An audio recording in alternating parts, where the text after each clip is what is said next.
আসসালামাইকুম।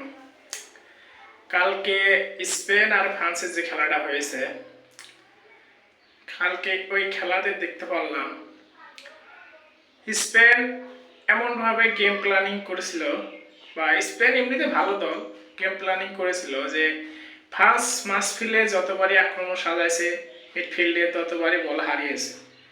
তো ফ্রান্স অনেকবার চেষ্টা করছে মিডফিল্ডে বল ছাড়িয়ে স্পেনকে আক্রমণ করার চেষ্টা, কিন্তু যতবারই বল ছাড়ছে ততবারই বল হারিয়ে ফেলছে। এবং মিডফিল্ডে তাদের দখলই ছিল বলতে গেলে স্পেনের।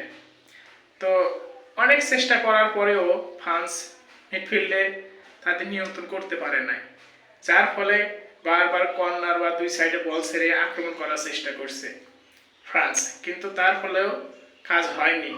এবং ওই বেশি বেশি কর্নার বা দুই সাইডে বল ছাড়ার ফলে ফ্রান্সের সময়টা অতি দ্রুতভাবে চলে গেছে, যার ফলে শেষ পর্যায়ে গিয়েও ফ্রান্স কিছু করতে পারে না। এই ধরনের মিডফিল্ডার খেলা আর্জেন্টিনাও খেলে, পেনাল্টি বক্সের সামনে শট করে বা পেনাল্টি বক্সের সামনে গিয়ে শুট করে।